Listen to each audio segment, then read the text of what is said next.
People really genuinely think I'm crazy. We are genuinely, actually living inside of the Matrix. The facts are you suck dick. Grab, choke, shut up bitch, sex. This talk is about me. I need dick. It's super gay. Cat owners believe in hate speech. A few will die. Boo-hoo. If you're my friend, you just can't be a pussy. You scared of bubbles, you little bitch? I am so smart. They knew I was lying. They were like, Oh my God! I'm not stating that with irony or as a joke. For the few people who don't know and have been enjoying their lives under a rock, Andrew Tate is the newest of camera-owning fake gurus with a get-rich-quick scam straight out of the beginner's guide to pyramid schemes, who also comes with a side helping of horrendous misogyny. But that's not what I want to talk about, because I don't think I need to add to the pile upon piles of videos that repeat the same shit about a man who would likely kick you in the face if you claimed he was nice to a woman.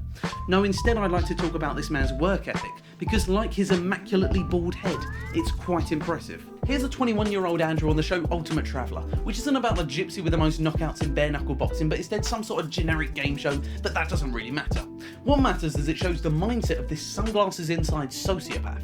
Every show like this will start with a hook that gives an example of what you're going to watch. So it's a load of clips of shocking moments with equally shocking reactions, plus English people struggling with foreigners. Does anyone speak English? But one of the clips used in this segment shows Andrew at his most normal. My plan is to lie and cheat my way through this competition. Literally the first thing you hear from him and you immediately know exactly who he is. Then later in the series we get a reveal that he lied about losing money because he didn't want to spend it on a woman, which is the kind of shit he says now, but usually a lot more offensively. He then left the show because his eye went all gammy due to previous kickboxing injuries. 8 years later he goes on to Big Brother, which is a show that stole its name from George Orwell's book 1984 to give the illusion of more than just people in a house being shits. Andrew's plan on the show was, in his words, to sow anarchy, because he knew he was more mentally resilient. He knew if he just pissed everyone off and manipulated them, they'd want to leave, which is the tactic used by teenagers going through an emo streak that don't want their families to talk to them. He then got kicked out over leaked footage of him whipping a woman because of course he did. This is Mr. Exploit Your Girl, she has an OnlyFans account. He does however claim he was ejected because the producers of the show didn't want him to destroy the other guys in the house that he was starting beef with. But either way, his plan ends up backfiring and making him leave the competition early. Fast forward again to right now, and we have Hustlers University, which is Andrew's get-rich-quick scheme that promises to make you a playboy billionaire like Batman, but without the morals and charm, which basically means he's manipulating again. He's selling a false dream to a bunch of dumb teenagers who listen to his words of advice that can be boiled down into really basic life lessons, such as work hard, but with the twist of calling you a little bitch boy at the same time.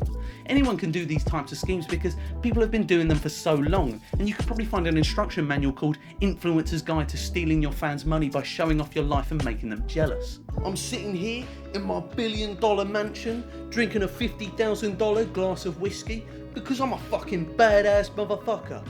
But I wasn't always like this, as at one point I was some little bitch boy who wrote scripts for videos in his mum and dad's house. Then one day I was like, the fuck am I doing here? I need to change my mindset and get on that grind. I came up with the most genius way of getting rich that nobody I spoke to understood. The next thing I knew, I had 7 Lamborghinis in my garage and 22 hot ass bitches that I slap in the face yelling, "Get me a sandwich, then get to the bedroom and take your knickers off." I've got everything I've ever wanted. And now I'm gonna tell you my secrets for life for only $50 a month. What a steal. So how does Andrew Tate relate to the corporatisation of film? For that to make sense, I must first talk about The Grey Man, which, as the title suggests, is the most forgettable film in existence. However, it is so unnoteworthy to the point where it flips and becomes noteworthy. For an action film, it has very standard action, by which I mean horrible, because it seems to be edited by a coked up 4-year-old with ADHD, and totally incomprehensible since they've decided to hide most of the action behind fireworks, smoke, or horrible lighting from a torch. The jokes rarely landed because it was either coming from Ryan Gosling, who seemed sleepier than a sloth after brain surgery, or Chris Evans, who would just yell very loudly, forgetting to say anything funny. The plot was unbearably cliche to the point where it could have easily been an unfunny satire of the spy genre, which begs the question of why this script was chosen to spend $200 million on, when alternatively they could have just donated it to the homeless. Then started high quality bum fights where they kill one another for a cash prize that's also hosted by Mr. Beast, and we call it Beast Bums. It's obvious why this script was chosen, and that's because they could attach a load of big names to it. We've got the other Hot Ryan that everyone likes, Captain America, who's a superhero genetically created to be non-controversial, that pretty woman from all those films we like, another person from the Marvel products, a guy from Bridgerton, which basically means he's a hottie, an old man from the films we like, a child actor that can cry, making us go, wow, what a good actor, and a Bollywood star too, so we can scoop up another massive market and get them rupees. Then to top it all off, we get the only directors of the Marvel films that people have heard of, along with Marvel writers because people like them films. It feels like the Grey Man started in the marketing room because it has that feel of a product and not a piece of art that anyone cared about. Maybe instead of starting with a script, it all begun when Netflix had access to a load of actors, then went, take all of this money we've been hoarding and make something, which explains why the plot is so sloppy. How are we going to get Anna de Armas in the story? Oh, I know, she needs to work with Ryan Gosling so she can tell the CIA she wasn't working with him. That doesn't make any sense. How the hell did a producer get into this fancy coffee shop we're calling a writer's room? Fuck's sake, now we're going to have to use his dumb idea because he pays the bills. Even with these glaring issues, it seems to have done well amongst the masses, achieving a 91% on Rotten Tomatoes audience score. What part of this awful CG double tumbling out of a plane, possibly fighting someone, that then just cuts to black because they weren't sure how to show Ryan Gosling winning, what part of that was good? The film is dumb, we all know it really, and this positive review is the perfect explanation of why it's done well. That's the kind of review you give a mobile game where the primary gameplay loop is waiting and every now and then pressing the screen. This is the kind of film that will have zero lasting impact on anyone, which means it's a terrible idea reviewing it because no one's going to give a fuck about what I have to say about something no one remembers. But also it's bad because film is supposed to be a piece of art, and if you're spending $200 million on it, then it should at least try to have a significant mark that isn't the shit stain on a toilet seat of the train station bathrooms that is the film industry. This kind of film is a regular occurrence for Netflix. The Grey Man is just another Red Notice, which is just another Six Underground, which is just another blood-boilingly bad big-budget action film with a Ryan in it. They just play the marketing game where they show you people you like, explosions, maybe a bit of boob, then your caveman or cavewoman or cave whatever brain comes out to go, ooh, I want it now. It doesn't matter who you are, what you are, how you are, you're just a number.